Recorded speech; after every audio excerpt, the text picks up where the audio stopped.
आप देख रहे हैं सनमार्ग लाइव 7। गणतंत्र की जननी वैशाली में यह बौद्ध स्तूप है। हालांकि इस बौद्ध स्तूप की कई विशेषताएं हैं और जो सबसे बड़ी विशेषता आपको नज़र आ रही होगी कि बौद्ध स्तूप के ठीक बीचों बीच भगवान गौतम बुद्ध जो हैं उनकी मूर्ति बनी हुई है।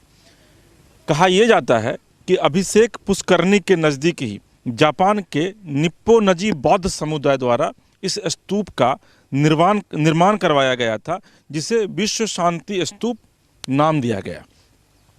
गोल घुमावदार गुंबद, अलंकृत सीढ़ियाँ और उनके दोनों ओर स्वर्ण रंग के बड़े सिंह जैसे पहरेदार शांति स्तूप की रखवाली कर रहे प्रतीत होते हैं।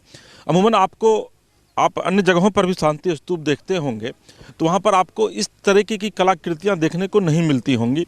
यहाँ पर स्तूप के बीचों बीच गौतम बुद्ध ध्यान मग्न हैं और जब आप स्टेयर यानी कि सीढ़ियों से ऊपर चढ़ेंगे तो दोनों तरफ ऐसा लगता है कि दो सिंह गौतम बुद्ध की रखवाली कर रहे हैं। सीढ़ियों के सामने ही ध्यान मग्न बुद्ध की स्वर्ण प्रतिमा, जो ये भगवान बुद्ध की जो प्रतिमा है ये इसको स्वर्ण प्रतिमा कहा जाता है। हालांकि ये सोने से अलंकृत नहीं है, सोने से सजा हुआ नहीं है, लेकिन इस प्रतिमा को स्वर्ण प्रतिमा का नाम दिया गया है। शांति स्तूप के चारों ओर बुद्ध की भिन्न भिन्न मुद्राओं की अत्यंत सुंदर मूर्तियां ओजस्विता की चमक से भरी दिखाई देती है।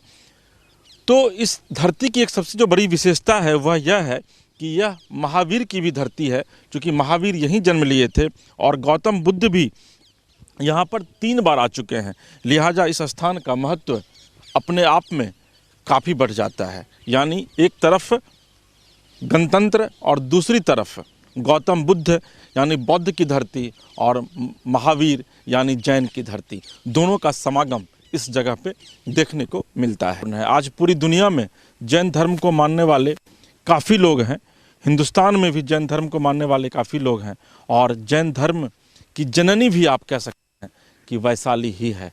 हालांकि ये भी कहा जाता है कि लगभग 2700 साल पहले जब महावीर जन्म लिए थे तो उन्होंने इसी स्थान से अपने जीवन की शुरुआत की थी और अंत में जा कर के जब वो पूरे तरीके से जैनी बने तो फिर उन्हें जैन धर्म का संस्थापक, जैन धर्म का गुरु माना गया। और आज पूरी दुनिया में कई ऐसे देश हैं जो वैशाली के इस महावीर के धर्म को न सिर्फ अपनाए हुए हैं बल्कि धर्म के प्रति गहरी आस्था भी रखते हैं। गणतंत्र के 52 पोखर के समीप इस वक्त हम मौजूद हैं। हालांकि इस 52 पोखर को बौना पोखर के नाम से जाना जाता है और आप देखिए कि जो विश्व का सबसे पुराना गणतंत्र है वहाँ के उस पोखर की क्या स्थिति है, जिस पोखर के विषय में यह कहा जाता है कि इस पोखर से भगवान विष्णु और महावीर की मूर्ति बरामद हुई थी और इसी वजह से ये पोखर जो है वो वैशाली सहित पूरी दुनिया में लोकप्रिय हुआ, प्रसिद्ध हुआ। हालांकि जो ये आप तस्वीर देख रहे हैं, जो ये विजुअल आप देख रहे हैं, ये बौना पोखर की तस्वीर है। इसके उत्तरी छोर पर पालकालीन मंदिर है जिसमें कि हिंदू देवी देवताओं की प्रतिमाएं स्थित। बुद्ध स्तूप के निकट यह अभिषेक पुष्करणी है। आप देख सकते हैं कि अभिषेक पुष्करणी है और इसके विषय में यह कहा जाता है कि प्राचीन वैशाली गणराज्य द्वारा 2500 वर्ष पूर्व ये बनवाया गया एक पवित्र सरोवर है जहाँ पर स्नान करने के बाद लोग पवित्र हो जाते हैं, ऐसी किंवदंती है। ऐसा माना जाता है कि इस गणराज्य में यानी कि इस वैशाली गणराज्य में जब कोई नया शासक निर्वाचित होता था तो उनको यहीं पर ला करके अभिषेक करवाया जाता था। यानी कि इस सरोवर का जल इतना पवित्र है कि कोई भी नया शासक जो बनता था उसको यहाँ पर स्नान करवा करके, अभिषेक करवा करके उसको पवित्र किया जाता था। इसी के पवित्र जल से अभिषिक्त होकर लिच्छवियों का अराजक गणतांत्रिक संथागार में बैठता था।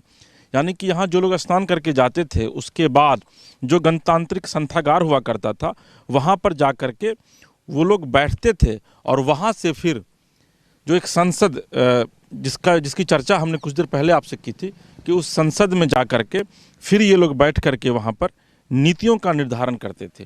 तो अंदाज़ा आप लगाइए कि यह जो पवित्र सरोवर है वो वाकई में कितना पवित्र है कि जब भी कोई नया शासक इस गणराज्य का बनता था तो उसे सबसे पहले आकर इसी पवित्र सरोवर के जल से स्नान कराया जाता था और फिर उसके बाद उनका राज्याभिषेक किया जाता था। हालांकि आज की स्थिति में अगर आप इस सरोवर को देखेंगे तो निश्चित तौर पर आप कम से कम इसमें स्नान नहीं करेंगे, क्योंकि यहाँ की का जो पानी है वो काफ़ी गंदा हो चुका है। लेकिन इसके बावजूद लोगों की आस्थाएं आज भी इस सरोवर के साथ जुड़ी हुई हैं। तो आपको कई चीज़ें देखने को मिलेंगी, जिसमें भगवान बुद्ध के परिनिर्वाण के पश्चात लिच्छवी द्वारा वैशाली में बनवाया गया अस्थि स्तूप भी देखने को मिलेगा। इतिहास यह कहता है कि जब भगवान बुद्ध ने अपने शरीर को त्यागा था तो उसके बाद उनकी अस्थियों को पूरी दुनिया में 7 जगह लेकर जाया गया था, जिसमें से हिंदुस्तान में सिर्फ एक जगह पे, यानी कि दुनिया के सबसे पुराने गणतंत्र में ये मिला। दूसरे बौद्ध परिषद की याद में यहाँ पर 2 बौद्ध स्तूपों का निर्माण किया गया था। इन स्तूपों का पता 1958 की खुदाई के बाद चला। भगवान बुद्ध के राख पाए जाने से इस स्थान का महत्व काफ़ी बढ़ गया है। यह स्थान बौद्ध अनुयायियों के लिए काफ़ी महत्वपूर्ण है। बुद्ध के पार्थिव अवशेष पर बने 8 मौलिक स्तूपों में से यह एक है। बौद्ध मान्यता के अनुसार भगवान बुद्ध के महापरिनिर्वाण के पश्चात कुशीनगर के मल्ल शासकों, प्रमुखतः राजा श्री सशस्तिपाल मल्ल, जो कि भगवान बुद्ध के रिश्तेदार भी थे, के द्वारा उनके शरीर का राजकीय सम्मान के साथ अंतिम संस्कार किया गया तथा अस्थि अवशेष को 8 भागों में बांटा गया, जिसमें से एक भाग वैशाली के लिच्छवियों को भी मिला था।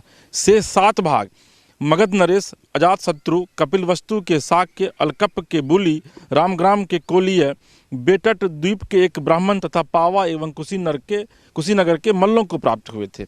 मूलतः यह 5वीं शताब्दी ईस्वी पूर्व में निर्मित 8 पॉइंट कालों में पक्की ईंटों से आच्छादित करके 4 चरणों में इसका परिवर्तन किया गया, जिससे स्तूप का व्यास बढ़कर लगभग 12 मीटर हो गया है। हालांकि आज की तारीख में अगर आप यहाँ आएंगे तो यहाँ पर आपको भगवान बुद्ध के अस्थि के दर्शन नहीं होंगे, क्योंकि बिहार सरकार ने फिलहाल इसे पटना के म्यूजियम में शिफ्ट कर दिया है। लेकिन वैशाली के लोगों के द्वारा मांग किए जाने के बाद ठीक इसके बगल में लगभग 72 एकड़ ज़मीन जो है वो राज्य सरकार ने ली है, जहाँ पर बौद्ध संग्रहालय बनने का काम शुरू हो चुका है। और आने वाले दिनों में जब यह पूरी तरीके से कंप्लीट हो जाएगा तो यहाँ पर फिर भगवान बुद्ध के अस्थियों को लाकर रखा जाएगा, जहाँ आकर आप भी श्रद्धा के साथ शीश नवा पाएंगे और उनके अस्थि कलश का दर्शन कर पाएंगे।